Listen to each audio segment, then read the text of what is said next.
Ladies and gentlemen, we are here at Portia Square Park, downtown Los Angeles, the heart of Hollywood. And right now, we're getting ready to interview a former Prince William County resident, Angela Moore. She went on from working a 9 to 5 to becoming a comedian and actress to help host her own clean comedy show. We're so thankful to Angela Moore for this opportunity. And right now, it's a PW Perspective exclusive with comedian Angela Moore. Ladies and gentlemen, it gives me such great pleasure to introduce not just one of the most talented and gifted entertainers out there, but a close personal friend, someone we have known for decades. Angela Moore, thank you, Angela, for meeting us out here in beautiful West Hollywood, Los Angeles. How are you doing today? Thank you, hey. I'm good. I'm doing good. I'm thankful. Yes. It's so amazing because we go back and for so many years, and being able to see the shows that you've done, whether it's at my dad's old church, if you could tell me outreach ministry, Your parents gave me really my first opportunity in doing whatever it was I was trying to discover. So I'm forever grateful to them. Absolutely. And seeing how you grew from there to the shows that you did, at Gerani's Coffee House and Manassas, and taking that in all of these you've done shows, whether it's been on TV One, whether it's on House of Cards on Netflix, or even on the Discovery Channel, everything, and now you're here. You are here at the epicenter of entertainment here in Hollywood. And so, kind of take us back to that moment. And I know that this has been for 7 months. So, kind of take us back to that moment. And where you said, all the years you put into this, it's been some years. But as Scripture says, your gift will make room for you. So, give us back to that decision where you said, okay, you know what? I'm going to do this. I'm going to put both feet, I'm going 10 toes down, and I'm going out here to California. Okay, so I guess to really be truly honest and transparent, I have always wanted to live in Los Angeles since I was in elementary school. I always wanted to live here and be in the entertainment industry. I wanted to be an actor at the time when I was a kid. Didn't know that it would turn into, doing comedy as well. I've always been a public speaker though, ever since I was 5 years old or whatever. I've been standing in front of audiences. I've always done that. So for people who don't know, you have a journalism communication background. I do have a journalism background as well. I ask dynamite questions whenever I have, to go to things. People are like, that's a good question. I get that a lot. That's a good question. That's a good question. But so speeding it up, I found a program in 2019 because I just was I just really would like to get out to LA, just to experience it, to see if it's a place I wanted to live in. So I was able to come out here in the summer 2019. I found an summer acting program here in Los Angeles, in Hollywood. And so I was out here for 2 whole months and got to experience Los Angeles in the heart of Hollywood, which is not at all glamorous, by the way. It's not as dirty as New York, but it's it's up there, right?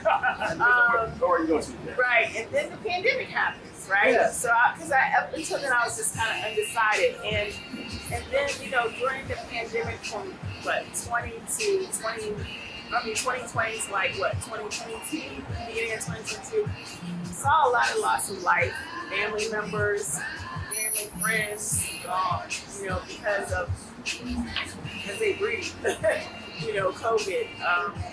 Just seeing the fragility of life and realizing oh my God, we only get one time around this planet. Not literally get whatever amount of years we live, but one time to be on this earth walking around. So I did a lot of thinking, a lot of soul searching, and it kind of had been in the back of my mind, I really would like to move out to California. When I was still working in the 9 to 5 world, there were times that I was trying to look for jobs to see if I could get a transfer out here. That's how much has been in the back of my head. So this wasn't just a light bulb moment, I'm gonna go. It had been years in the making. Yes. And so I would say somewhere around in 2021, I hit him on his birthday, and I felt like what Steve Harvey said one time, and I heard him say it a lot of times, like when he's doing his little motivational thing in the morning on the radio. He's like, you know, if you're not doing this, you're not doing that, if you're not accomplishing things in your life and things aren't happening, you're not happy.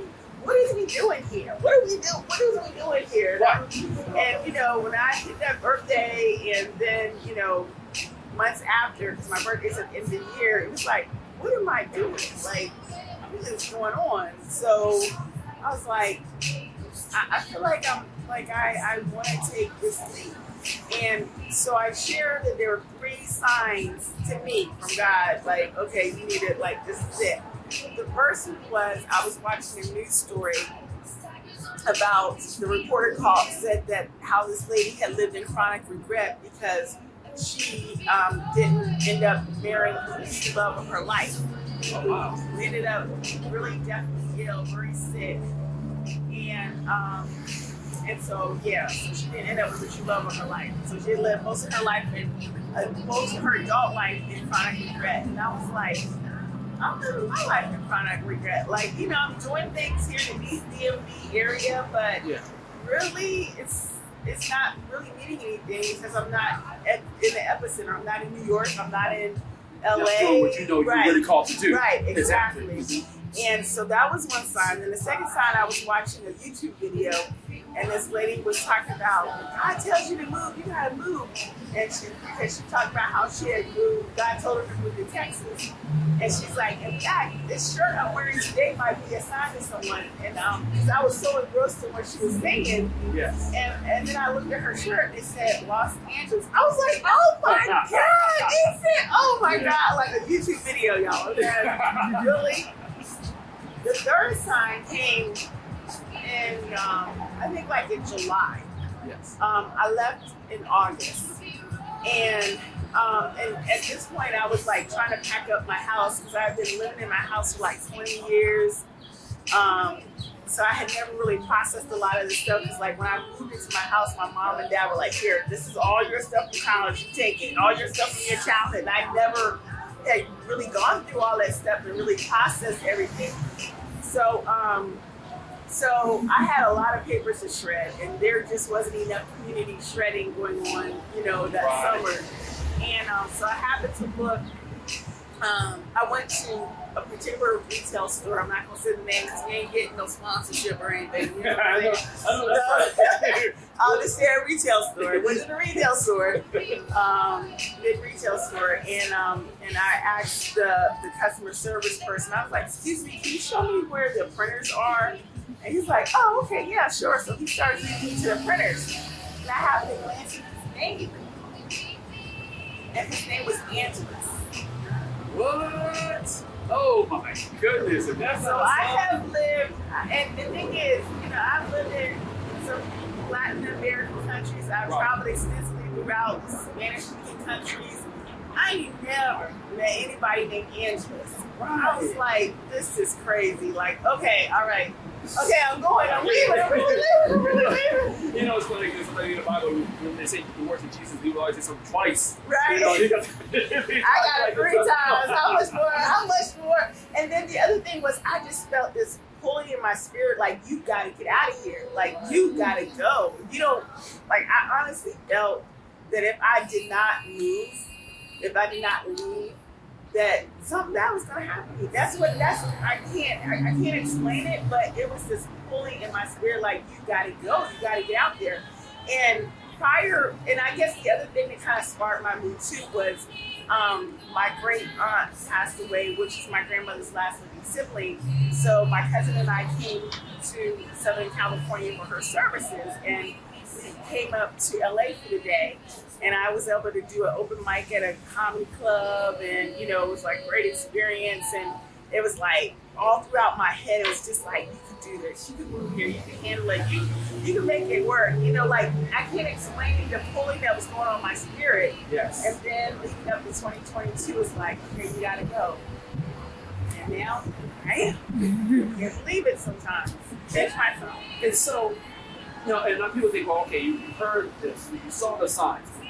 But before people start thinking it's a happy ever after, you know, And they always see you serve as a wonderful example.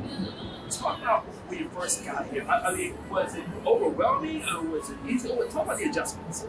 Wow, the adjustments. Well, as I had shared, I've actually been here at the time of this video almost 10 months, And so as I shared, I moved within like about 4 times in 7.5 months. And so my first week here, I wasn't planning to stay in an Airbnb, but I ended up staying in Airbnb. And I remember like one of my first few nights here. Well, I guess, let me say this. So I drove, me and a friend of mine, we drove cross country. So we didn't do like LA in 3 days kind of thing like a lot of people say that they do. I was like, what's the rush? I don't have no job. I'm not rushing to anything. So why do I want to be here 3 days? You know, I want to be here. Once I'm here, you know? So a friend of mine volunteered to come with me cross country. And so we were on the road together for 2 days. We visited different parts of the United States. That had been on my bucket list too. I always wanted to do a trip across the country. So, huh? You do like the Route 66 trip? No, we did. We hit like we hit South Dakota. We hit Indiana. I've been to Chicago many a time, so I went there because my best friend is there. Wisconsin, Wyoming. You didn't stay there. Yeah. No, seriously, we even went to, what's that place, Mount Rushmore? Because my friend, she's like, that's on my bucket list, and that's just the one place I would really love to go. And I'm like, you know, since you're kind enough to ride with me on your own dime, mind you, you know, I wasn't able to really contribute anything to her trip, unfortunately. I was like, that's the least I can do is bring her that, because I could care less about this in here. But I was like, all right, fine. So I dropped her off in Las Vegas, and I ended up staying in Las Vegas for 4 days. I'd never been to Las Vegas before, so spent 4 days there, walking around, touring. I was never really raised in a gambling environment, so I'm around all these casinos and don't know how to gamble. You know what? It's so funny. Yeah, because my wife and I were the same way. You know, we've gone to Las Vegas several times, and we're moving there, and to us, we just go, oh, okay, you know, we see all these people say, oh, you know, like, whatever, keep moving. Bright lights, you know, everything. So we went there. I mean, so when we got there, I dropped her off at the airport, and then I proceeded to, 4 days later, I proceeded to drive to Los Angeles by myself. And it was very emotional, very overwhelming. It was like, oh my God, like this is something I've always dreamed about, and now I'm here, like I'm really here. And so like, I remember the first few days of living here, I ended up meeting up with a classmate's brother, met him, and he took me out to eat, went out to eat, and drove me around and everything. So that was kind of cool. That was like my first night. And then during my first 2 weeks here, I went to like the Cheesecake Factory out here. Oh, I'm sorry. I should have said it. Oh, that's all good. But, you know, we've been there before too. That's what one with their job. That's what okay, yeah. So I went there, and so when I was trying to find the restaurant, because it was like really weird with the parking situation, I was trying to find the restaurant. And as I'm trying to find the restaurant, I ended up engaging with this family about like trying to find a restaurant. I'm like, yeah, I've only been here like, at that point, it was like less than 5 days. I want to say probably 3. I was like, yeah, I just moved to LA. I've only been here like 3 days. And they're like, oh, we've only been here about a month. And I was like, oh, wow. So we were just kind of talking, looking for the restaurant. Then we get inside the restaurant, and I'm waiting in line to put my name on the waiting list, you know, to eat. And they proceed to invite me to eat with them. I ain't never met these people before in my life, okay? Never.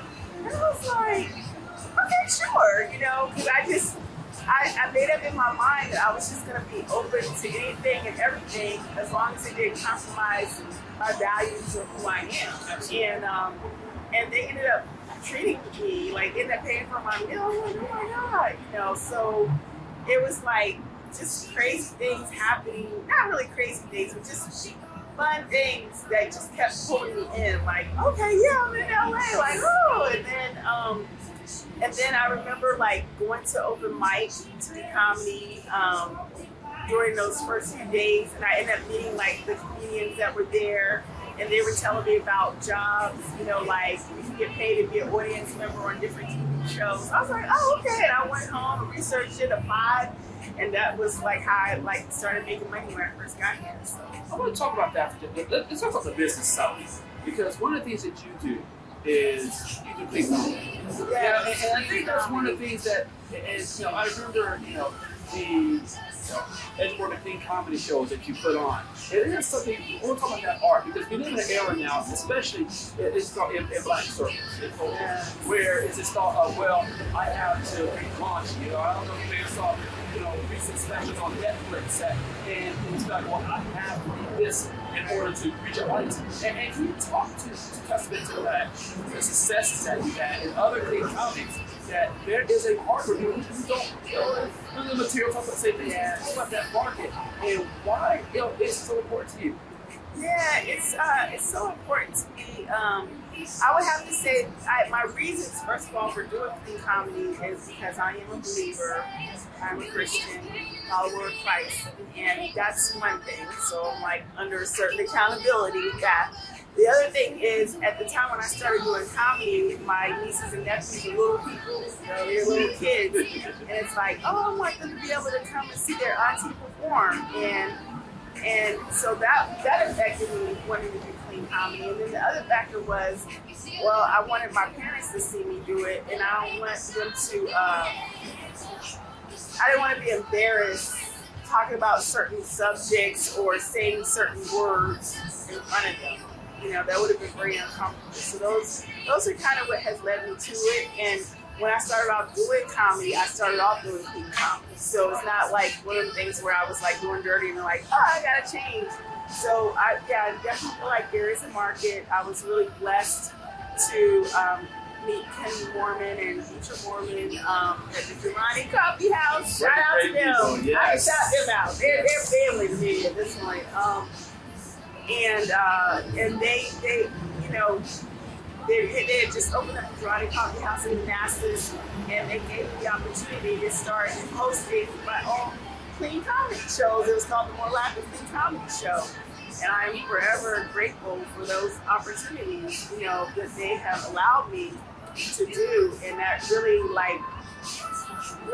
showed me like stuff that I was made of and things that were in me that I didn't know were in me. You know, the gift of producing and coordinating and booking talent and doing contracts and stuff like that. So yeah, I think it's just important. I think comedy is important because everybody else is doing the other stuff. Right. You know, so it's like, let me be. I've always been someone who went by the beat of my own drum. I've never really been much of a follower. There has been times that I did try to be like everybody else. There were periods of my life I did try, you know, but for the most part, I've always went by the beat of my own drum, to be honest.